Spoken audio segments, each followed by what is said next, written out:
It's been 12 years since the Earth's greatest assassin was reincarnated into the body of Lu Tuatha Dé and given the mission to kill the hero. Lu has spent his time honing his magic and body while searching for valuable people to help him with his mission.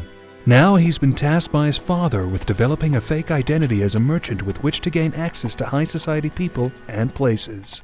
Both Lu and Tart arrive at the port town of Milto, where the Balor Trading Company is located. Lu adopts the persona of Ilig Balor, changes his appearance, and begins his preparation. In the city, a small cohort of orphans and stray kids led by a young girl named Maha go around Milto serving as tour guides for visitors and tourists. They use the money they can earn from this endeavor to survive on the streets of the city. But one rain-soaked evening, they're abducted by a group of kidnappers that pounce on the easy prey.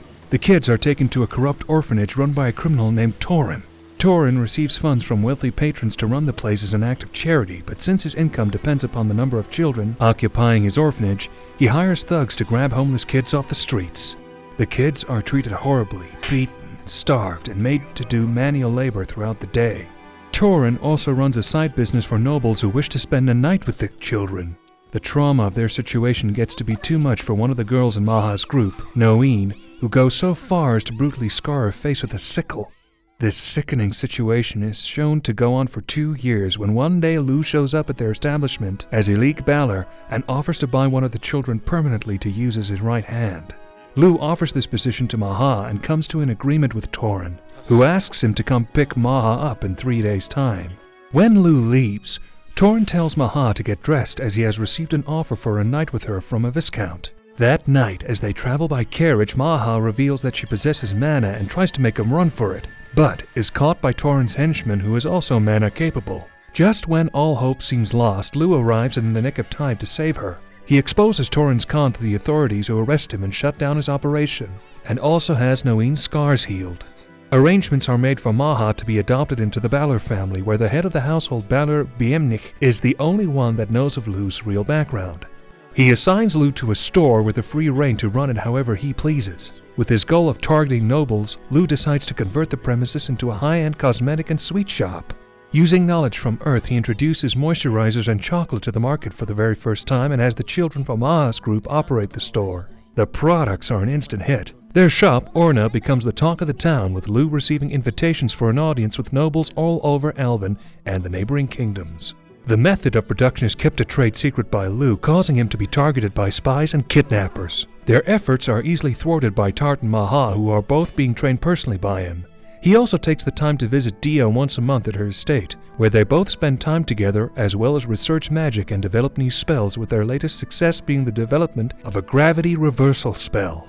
2 years have passed since Lu's arrival in Milto. His shop is an unqualified success. The merchant Ilig Balor now has many connections among the top ring of society and has built a large information network. He also encourages his subordinates to polish their skills. Tart is sent to participate in battles to increase her combat experience, and he has Maha handle major responsibilities for Orna to develop her money and information handling experience.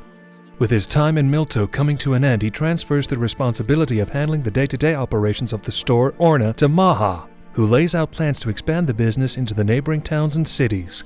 He also leaves Maha in charge of the information network and promises to drop by occasionally. On their way back home to the Tuatha Dé, they're ambushed by wolf monsters. Tart takes the opportunity to display her improved prowess by making quick work of the beasts. Lu notes that the presence of monsters close to human settlements is a sign that the hero is soon about to appear. Upon arrival, Lu meets with his father Cyan, who praises his work with Orna as Ilig Balor.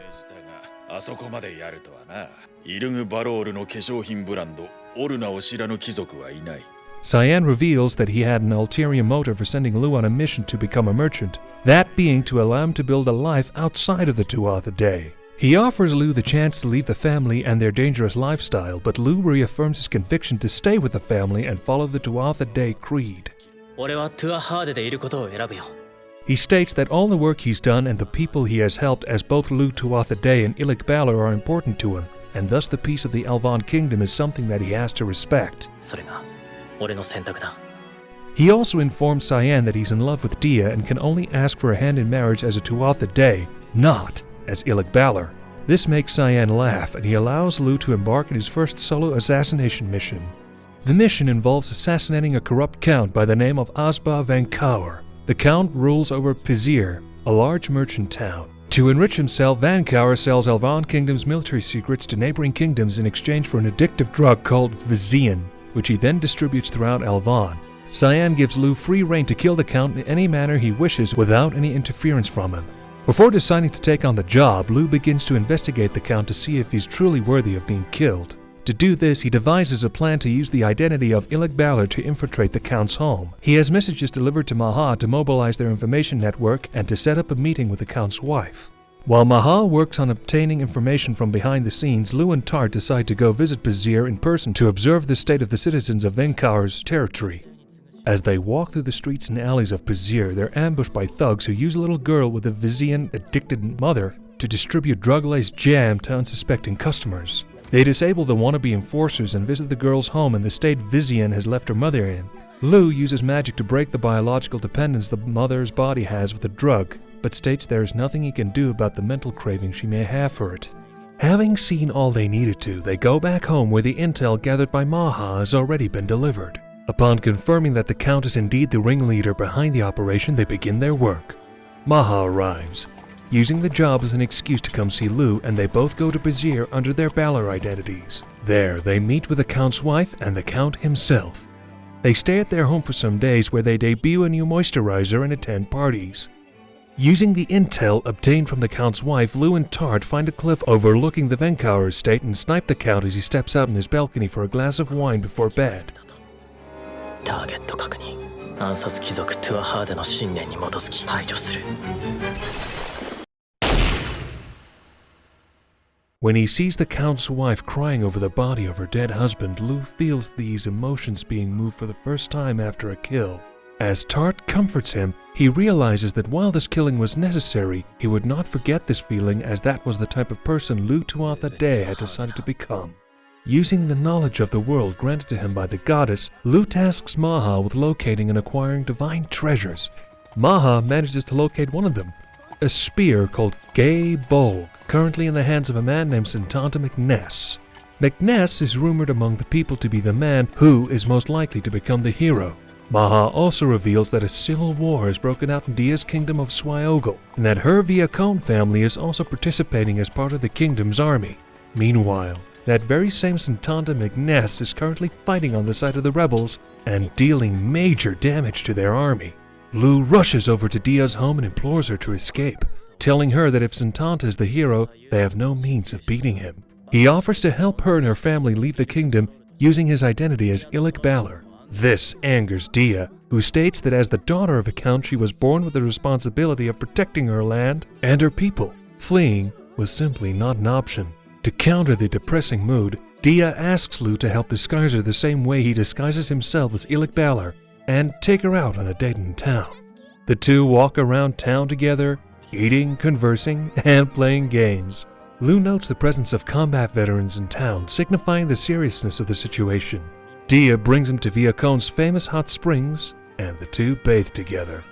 She tells him that she loves her home as much as he loves the Tuatha Dé, so she wishes to support her people as much as she can. Lu reluctantly agrees, but tells her he'll keep a channel open in case of an emergency. As the two part ways, Lu tells Dia that he'll drop by soon, but she tells him the situation will be hectic for the next while, and that she won't have time, so he should wait until she contacts him before coming back. Lu agrees to this and leaves. Meanwhile, it's revealed that all the veterans in town were disguised guards of the Viacone family who'd been hiding so that Dia and Lu could enjoy one final normal date. Dia turns to go back home and tearfully wishes Lu a final goodbye. At the Tuatha Dé estate, Tart rushes Lu to the house's lobby where a gravely injured unconscious man is receiving treatment from Cyan. Cyan tells Lu the man is a client and they've been tasked with taking out a target. The target is revealed to be none other than Dia Viacone, and the job had been offered to them by Count Viacone himself. Confused, Lu asks his father to elaborate. It's revealed the Viacone family and the royal army were defeated in the civil war. Dia and the Count have been forcefully barricaded in the castle, and the citizens and the rebel army are fighting along the walls of the city. To prevent the bloodshed from worsening, Count Viacone has sent a request to the Tuatha Dé to secretly smuggle Dia out the castle. Lu agrees to the job and rushes to Swiogle as fast as possible. There he finds the Viacone forces greatly outnumbered by the enemy.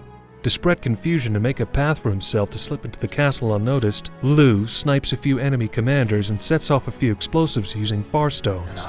風にの割合で爆発力を最大にし、榴弾としての殺傷力を。